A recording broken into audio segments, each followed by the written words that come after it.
Audrey Cavelier, bonjour. Bonjour. Ça va, tout va bien? Ça va. Voilà. Vous êtes, alors, deux métiers, formatrice et conseillère en insertion professionnelle. Oui. Et puis, vous avez un hobby, une passion, qui est effectivement la nage en eau froide. Oui. Comment Comment on en vient là? Ouais, c'est ça. En fait, je déteste l'eau froide. C'est pour ça que quand on s'est rencontrés, etc., j'ai dit, mais il faut qu'on en parle. Alors, championne du monde en eau froide de votre catégorie, vous allez nous en parler évidemment, donc de nage en eau glacée. Vous avez été championne du monde les 14 et 15 janvier 2023 à Sommens. Samoins. D'accord, ok, Samoins, oui. En Haute-Savoie. C'est ça. D'accord, très bien, je crois que c'était à l'étranger, mais non. Non, en Haute-Savoie, alors là, oui, effectivement, il faut aller en Haute-Savoie pour trouver de l'eau froide, glacée. Oui, bah, dans les montagnes en général. Ça aide. Ça aide un peu. Ça aide. L'équipe, d'ailleurs, iconaise, a remporté 10 médailles, dont une en or. C'est la vôtre? C'est ça. Alors, quand vous partez en équipe comme ça, vous partez à combien? Là, on est parti, donc au mois de janvier, on est parti avec 8 nageurs. Et puis des accompagnateurs, on avait notre équipe média sur place à nous en fait, voilà, des iconés givrés, donc ça c'est le nom de notre club. On représentait la France mais on représentait aussi notre club. Et du coup on est parti à 8 nageurs. Et donc sur les 8 nageurs, on a rapporté 10 médailles. Ah ouais, rien que ça. Ils en avaient laissé pour les autres? Comment ça s'est passé? Oui. Non, il n'y a pas de souci. Pas de souci. Dans les 10 médailles, donc moi j'ai eu ma médaille d'or dans ma catégorie d'âge, mais on a aussi également Aurore Bruzo qui a eu 2 médailles de 3e place, 2 médailles de bronze en toute catégorie. D'accord, ah oui, donc, carrément. Voilà. Ouais. Donc là, pour le coup, c'est vraiment... Si je ne m'abuse, le club, il est à Joigny. Oui. Il est à Joigny, le club, il est ici, sur notre commune. Oui. Mais on en entend très peu parler, c'est-à-dire que les médias ne s'intéressent pas à ce sport. Si, on a eu quelques petits reportages quand même sur Lyon Républicaine, avec France Bleu, Auxerre aussi. Ils nous suivent en général sur des championnats de France, parce qu'on a déjà participé donc, à 2 championnats de France, plus celui qui va venir là en janvier. Et du coup, pour les championnats du monde, on a été suivis aussi un petit peu, oui, quand même. Alors, Audrey, vous avez rencontré, ce qui vous a donné envie de découvrir cette discipline, c'est Arnaud Chassery, qui vous a initié à la nage en eau froide. Il vous en a parlé au championnat de France qu'il venait de faire et qui a vu vos résultats et qui a dit finalement, tu vas venir avec moi, c'est ça? C'est ça, en gros, c'est ça. J'ai 25 ans de natation de bassin derrière moi. Voilà, je fais ça depuis que j'ai 8 ans, donc du coup, ça aide aussi un petit peu. Et puis, un jour, à l'entraînement, Arnaud est venu me voir en me disant « Je reviens des championnats de France en eau froide. Je pense que tu as le mental pour faire ça. Viens avec moi, viens essayer. » Là, j'ai regardé, j'ai fait « Non, c'est pas possible. » Il m'a dit « Si, tu vas venir, tu vas essayer. » Et donc, du coup, j'y suis allée et je suis rentrée dans l'eau et voilà, ça a adopté directement. Alors, en dehors de votre entraîneur, qui est ce Arnaud Chassery? Ça a l'air d'être un personnage atypique et extraordinaire. Oui, qui commence à être un petit peu connu quand même. Arnaud, donc, du coup, c'est un nageur aussi de base de l'US Joigny. Et il est devenu nageur de l'extrême. Il a traversé plusieurs fois la Manche à la nage.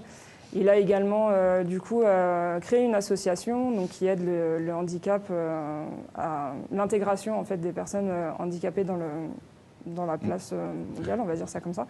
Et du coup, il fait plusieurs expéditions avec à chaque fois une personne à handicap. La première, ça a été la traversée des 5 continents à la nage avec Philippe Croison. Et du coup, après, il est parti en Amazonie. Actuellement, il y est avec justement des jeunes de l'académie de Philippe Croison. Ils sont actuellement en Amazonie, là. Donc, il est dans la transmission permanente. Voilà. Et là, il est en Amazonie, c'est ça? Oui, c'est ça, ouais. En Amazonie. Comment on se prépare à rentrer dans une eau à 3 degrés, 5 degrés? Entre 0 et 5 degrés pour que ça soit homologué ice swimming. En plus, vous n'avez même pas de combinaison. Non, c'est en maillot de bain, c'est interdit la combinaison. Ouais. Comment on se prépare? On s'entraîne. Il faut habituer le corps. En fait, d'abord un doigt de pied, puis un pied. Puis en fait, on a plusieurs nageurs qui ont fait comme ça, oui. Ah oui, d'accord. Il ne faut surtout pas sauter directement dedans parce que voilà, sinon on peut avoir des problèmes. Mais on rentre tranquillement. Il ne faut pas s'arrêter parce que si on s'arrête, on ressort. Donc voilà. Je fais partie de ceux-là. D'ailleurs, je m'arrête avant d'y aller. Donc voilà, là où on s'entraîne, soit c'est une plage, donc on descend, soit on a des marches. Donc voilà, on descend les marches petit à petit. Et puis une fois qu'on est dans l'eau, on s'habitue à l'eau. Et au bout d'une minute 30, 2 minutes, on ne sent plus rien. Donc du coup, après, on peut nager. Voilà. Et donc j'imagine qu'il faut rester en mouvement permanent. On n'est pas là à 3 degrés, oh, il est bonne. On va dire pour les débutants, oui, il faut essayer de bouger quand même un petit peu. Et après, la chose principale en fait qu'il faut faire, c'est écouter son corps. C'est tout.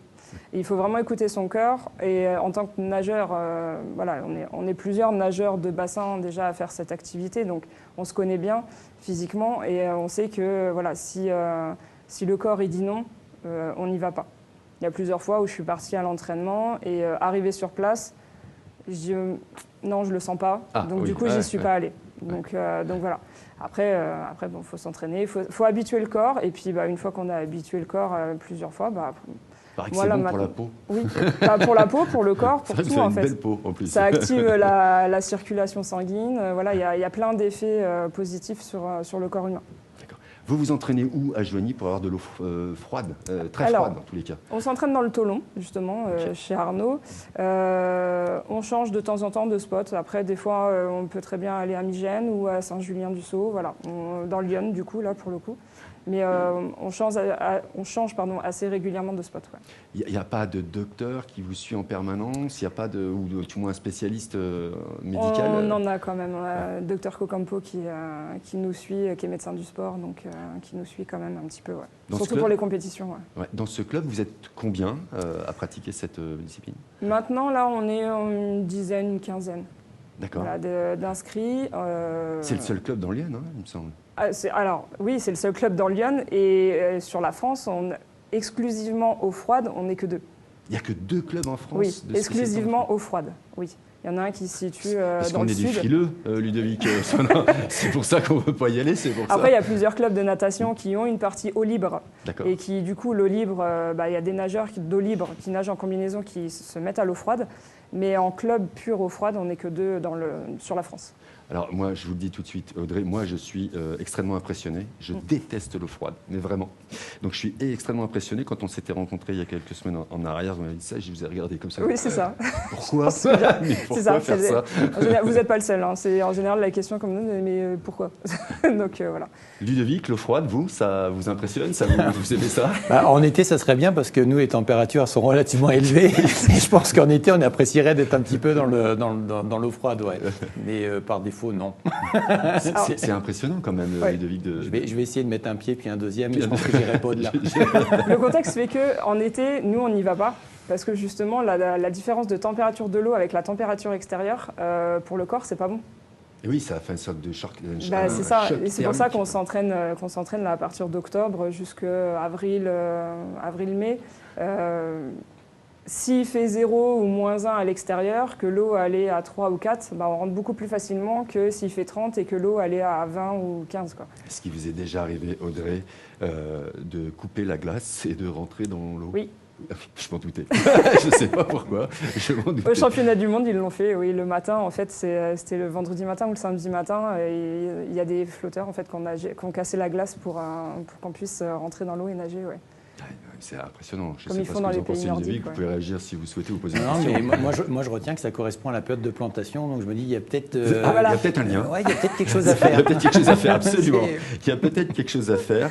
Audrey Cavelier, qui est donc de profession formatrice et conseillère en insertion professionnelle. D'ailleurs, on travaille beaucoup avec eux. Il s'agit de Online Format Pro.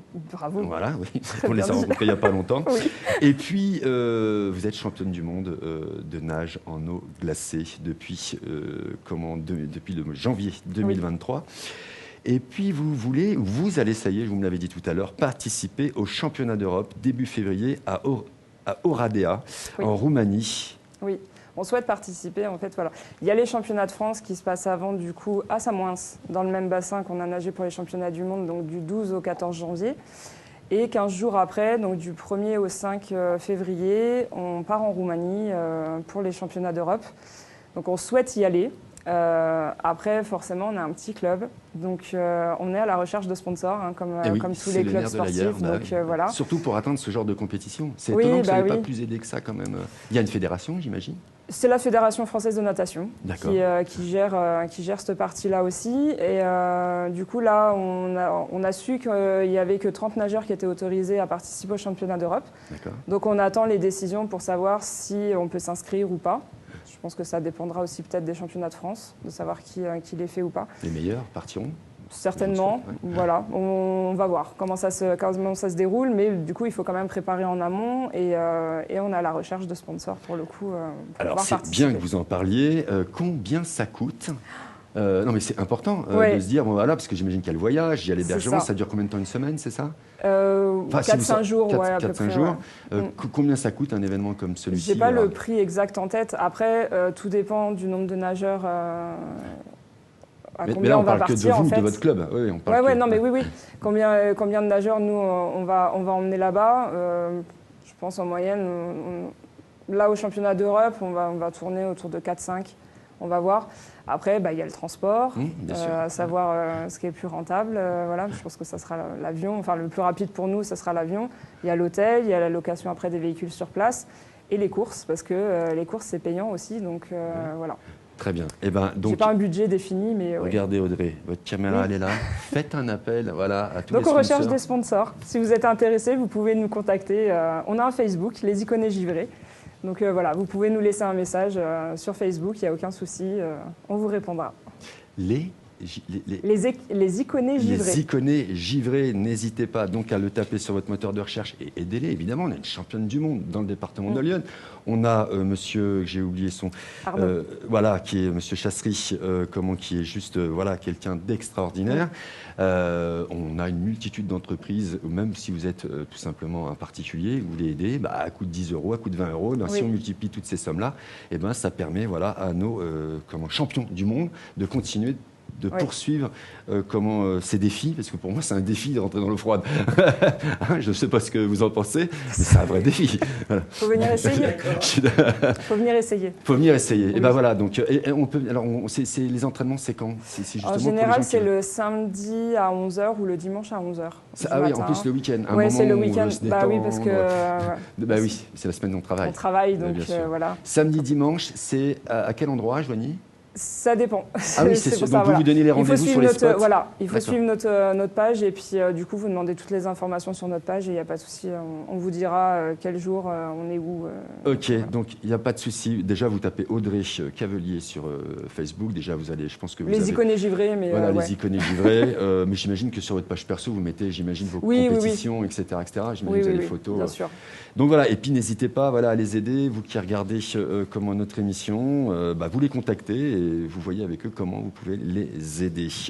Merci beaucoup Audrey Cavelier, championne du monde en eau froide. Bravo, moi je suis très fier de vous avoir sur le plateau en tous les cas. Et puis on se retrouvera du coup, puisque vous y allez, je ne dis pas de bêtises, en février, on se revoit en mars. On peut. Parce qu'on va suivre. Et avec plaisir. Les résultats et tout le team. Et puis comme on sera en Roumanie, peut-être qu'on sera un petit FaceTime en direct dans le JT.